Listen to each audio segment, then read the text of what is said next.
Telugu Desam party Chandrababu నాయుడుది కాదు అని ఎన్టీఆర్ స్థాపించిన పార్టీ అన్న విషయాన్ని గుర్తుంచుకోవాలి అని టీడీపీ శ్రేణులకు సూచించారు మాజీ మంత్రి వైఎస్ఆర్సీపీ నేత శైలజానాథ్. ఎన్టీఆర్ను వెన్నుపోటు పొడిచి నందమూరి కుటుంబాన్ని మాయ చేసి చంద్రబాబు టీడీపీని లాగేసుకున్నారని చెప్పారు. ఎన్టీఆర్ తెచ్చిన సంపూర్ణ మద్యపాన నిషేధానికి తూట్లు పొడిచిన ఘనుడు చంద్రబాబు అంటూ మండిపడ్డారు శైలజానాథ్.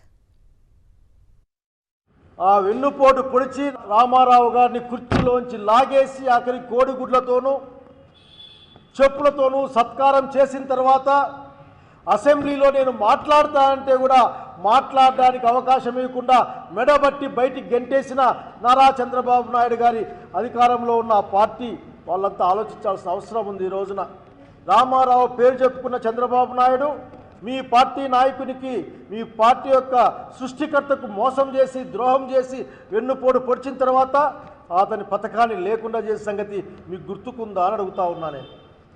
సంపూర్ణ మద్య నిషేధం జరగాలని కళ్ళగన్న స్వర్గీయ నందమూరి తారక రామారావు గారి కళ ఎక్కడైనా మిగిలుందా అని రోడ్లోకి వెళ్తే ఉన్న వేలాది బెల్ట్ షాపులు, అట్లాగే ప్రతి బాటిల్ పైన 10 రూపాయలకో 20 రూపాయలకు కక్కుర్తిపడే మీ పార్టీ నాయకులు తప్ప మీకు ఎవరైనా కనిపిస్తున్నారని అడుగుతా ఉన్నాం మేము.